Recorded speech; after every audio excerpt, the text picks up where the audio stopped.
तुला आता मी कधीच माफ करणार नाही. असा माझ्या इथं बसलास ना तू दिमाखात, आता तिथून माझ्या कधीच उतरणार नाहीस तू. सोन्याचं तोंड लावून आलास ना तरी बी माझं तर सोड, पोरगंसुद्धा तुला आता कधीच बोलणार नाही, हे लक्षातच ठेव. नमस्कार मंडळी, कशा आहात तुम्ही सर्वजण? आशा आहे सर्व ठीकच असतात.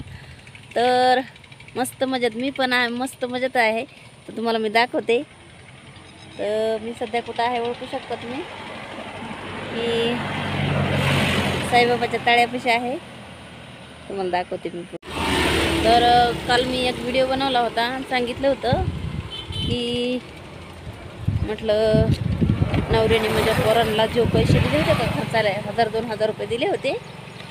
तर ते मला म्हणे तुला इतकाच माझा तिरस्कार आहे आधी म्हणे, तर दे माझे पैसे वापस.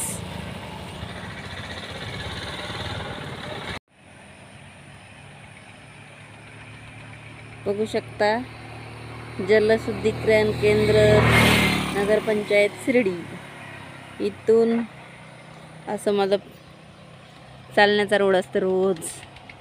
या जातात मी थांबलेली आहे, साईडला शेती वगैरे असती, ते शेती वगैरे. आणि बघू शकता तुम्ही हे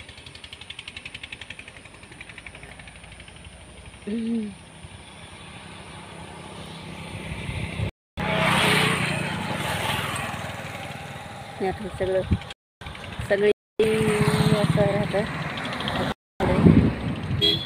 शेती आहे. पोराला लग्नाला बोलवलं होतं तिकडं, त्यांना वाटलं पोरगं पाठविते का नाही मी, तर पाठवलं मी पोरगं आता काय लहान नाही पाठवायला, तर पाठवलं मी पोरगं. तर मग आता पोरांचे त्यांचे बोलणे हे ते चालू झाले फोनवर.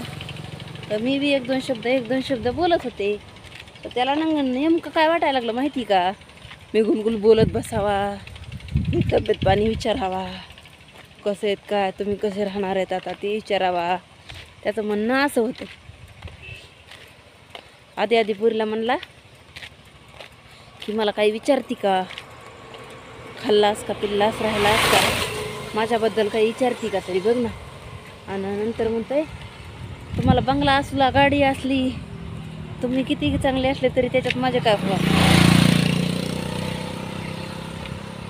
आणि लोक काय म्हणते, आपण चांगले असले की सगळं चांगलं असतंय. काय काय माझ्यासोबत किती का चांगलं राहा, त्याच्यासोबत चांगलं राहून